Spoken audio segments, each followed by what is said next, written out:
My name is Hiram Valladares, and this is my AP Seminar Identity Project. Who am I? 3 simple words. Who am I? This question has been posed by many famous philosophers, such as John Locke, and René Descartes, and Plato, world-renowned authors like Franz Kafka, artists and scientists, and perhaps most importantly, Wilson High School juniors. Who am I? And how do I know?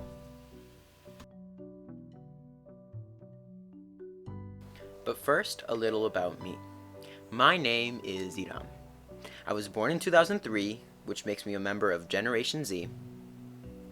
I come from a small island nation in the Caribbean called Cuba, which makes me a proud Latino. I moved to the US with my family, which makes me both an immigrant and a Cuban American. I like to think of myself as a global citizen. I'm also a son, a friend, a grandson, a brother, a student, and a peer. I'm a fighter, and I'm brave, and I'm selfless, and I'm smart. But I'm also a very, very big procrastinator, and I'm super stubborn. I approach my hardships with an open mind, and I grow from them. I laugh a lot, but I also cry, and I get mad. I'm actually mad most of the time, unfortunately.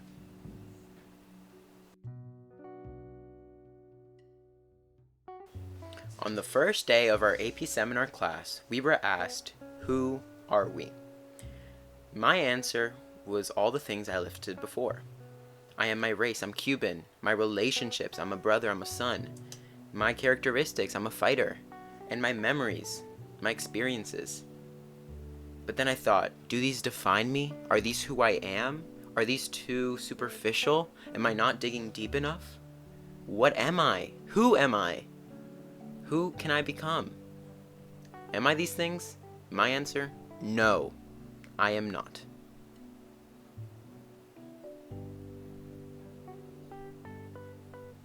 My race, my relationships, my characteristics, my memories, these do not define me.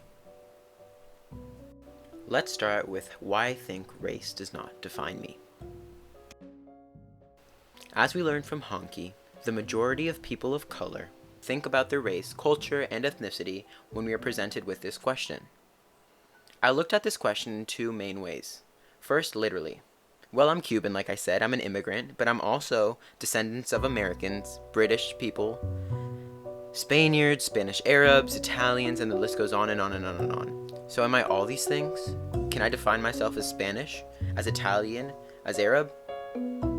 I think I'm gonna stick with Cuban for now. Next, I thought theoretically. What I am is not equal to who I am. Obviously, my race and culture will always be a big part of me, but they do not define me.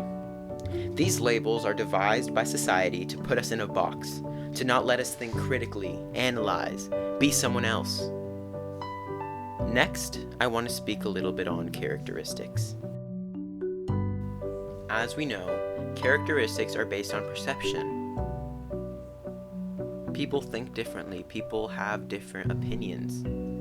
As many of you know, I am one of the funniest people on the planet. At least I like to think so.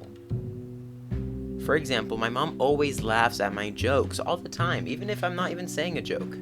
So does my grandma. She always tells me how funny I am and makes super witty comments about it.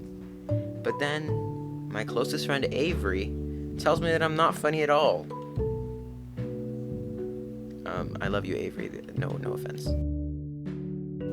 This segues me into my next point. Characteristics are subjective. I might feel a certain way one day and then different another. If I meet you on Monday, does that mean that you think of me different than if I met you on Tuesday?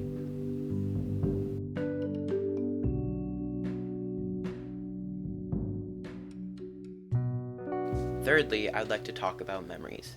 Now, there's no doubt that memories and experiences are the foundation of the person who you are today. With that being said though, our mind and our brain are constantly playing tricks on us. In situations of trauma, for example, a lot of the time we don't remember things because our mind is clouded, our judgment is too. We don't recall things because our brain shuts them out. We can't remember, we don't have memories. We also don't remember when we're babies. Were we no one? Did we not have an identity? We can also think about people with memory disorders like Alzheimer's. Do they not know who they are? Do they not have an identity? Are they no one? For these reasons, memories do not define me. Memories change depending on mood. We forget them, we suppress the bad ones. They do not define us. Now, lastly, onto relationships. Relationships depend on many factors and are ever-changing, just like memories. This brings up the question, can someone else define me?